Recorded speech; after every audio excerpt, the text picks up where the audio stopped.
Yes, I just would like to inspire those who have difficulty to conceive and who are thinking what to do right now. First, consult your doctor and ask them what are your options.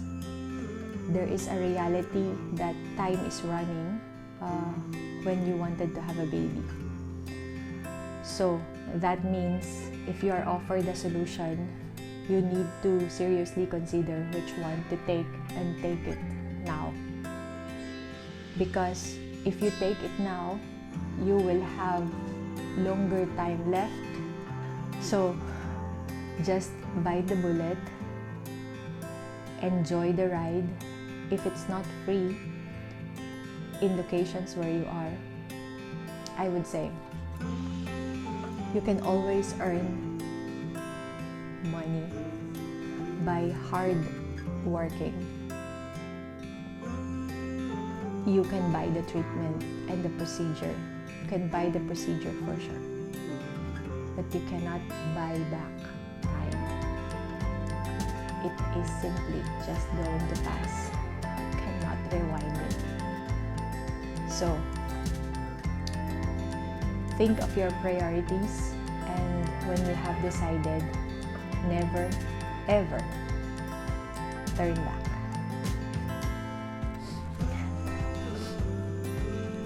Hello everyone! Welcome to my channel, and thank you so much for choosing to watch me this time.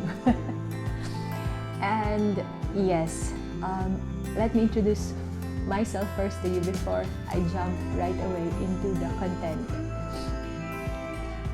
I am Roselle, aka PROMDI abroad, and I am your Pinay expat here in the Netherlands. We are living in Europe since 2016, from Germany and now here in the Netherlands. I would like to share in this upcoming journey that we are going to do here in the Netherlands. And we will try to do in vitro fertilization for our second baby. Yes, you heard it right. IVF. And I will always call this IVF 213. And I will tell you why. IVF 213. This morning, I am able to get 90% of my medicine for this treatment, for this process, and I was given the Q, and the Q is 213. The birth date of my first son is 13, and this is going to be our attempt to have a second baby, and then we have two, so 213. So this IVF journey is going to be IVF 213. I hope it's clear. Now, I told you I already got 90% of the medicine for this process. I will complete everything, the 10%, on Monday, and then I can show you the full medication I will be using. Alright, now, why are we doing the IVF for our second baby?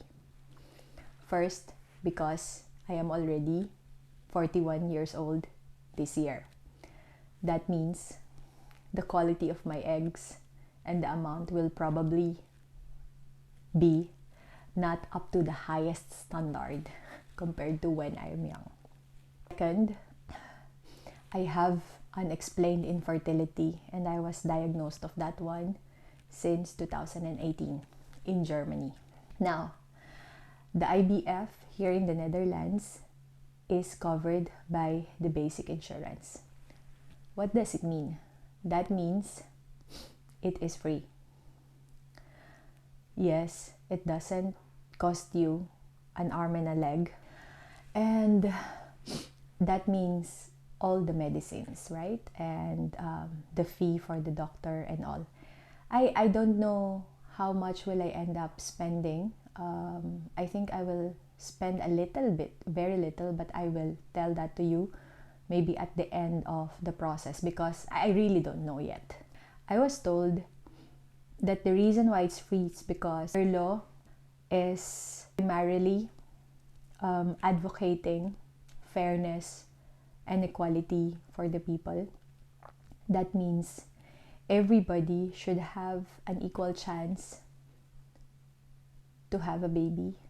In terms of the duration, what I am seeing right now, which I'm not yet fully versed when it comes to the whole process, is that it will take at least 2 months. And then in March, we will somehow know if I will be pregnant. It's so exciting, right? Now, during the treatment or the process, I will have a lot of medications, and I will explain them all to you in details in the next videos.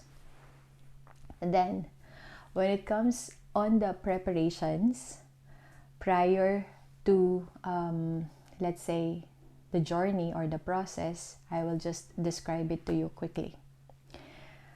Here in the Netherlands, you cannot go right away to an OB-GYN. You need to go first to your house arts, which is the GP, and the GP will then explain to you and listen to your wishes. And the GP is the one who's going to coordinate to the OB-GYN, the fertility doctor also. And from the date of your consultation with your GP to the date of you getting a schedule to a fertility doctor and OB-GYN, for our case, it took more than 6 months. So it is not that easy to get it.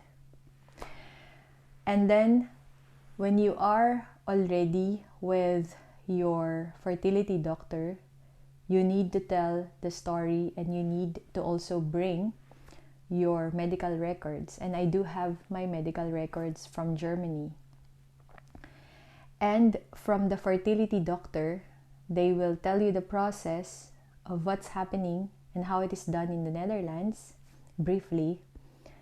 And then they will tell you that if you are still breastfeeding, you need to stop, because the hormones that they are going to use during the process is going to be counter affecting with the hormones from produced while you are breastfeeding. And then for us, because at that time I'm breastfeeding still Brutus, then we waited for him to self-wean. My husband is already telling me to force wean him, but I don't like. I will not do it. I will just wait naturally for it to happen. And we are lucky within 2 months. So only after that, then the doctor will continue, the fertility doctor will continue discussing with you about the process. So we went back, and when we are clear that I am not breastfeeding anymore, we were subjected to tests. So my husband will need to undergo a semen analysis, and that's very normal because as we age, the quality of our egg, and for the men, the quality of their sperm is also declining. So it has to be checked so that the process, the journey, and the medications will somehow suitable for our situation. So my husband turned out to have a very good result, so there's no problem on that one, which we expected because that's similar with what happened in Germany. And then we also did few tests, HIV, and all the other diseases, and we are also cleared. We expected also that result. So we are ready. A few days ago, I had my first menstruation, and that's the important, let's say, date for them to start planning the whole process. And now we were able to confirm that we are also included in this batch of IVF so-called patients, because the hospital that will do the procedure is not the hospital where my fertility doctor is, but rather it's a center, and we were also able to get slot in there. We're very happy because at least we can start. Without that confirmation, we will be waitlisted again. Now, we already have a son, and the question, why do we want to have another? Yes, that's a good question. With the economic situation, sometimes it is not the right decision, right? Our age gap is 40. That means when we reach 60 years old, our son is going to be 20 years old. We wanted him to have someone to run to when we left the world. And of course, we also see right now, because he's a toddler, 2 years old right now, that he wanted to play with someone. So I think it's also good for him to have a sister or a younger brother. We wanted him to be happy. Actually, it's more for him than for us. So that's the reason why I wanted to have another one. I think that's all for this video. I really wanted just to share this with you, and I wanted to bring you along in the journey, including the ups and the downs. For now, it's always the ups because we haven't had a failure yet. The actual process will start, and that's when we will ride the roller coaster again. Until the next time, guys, and thank you so much for hearing me out. If you like this content, feel free to subscribe, and if you have any questions, leave it in the comment section and I will be willing to answer you. Stay safe there. Bye bye, guys.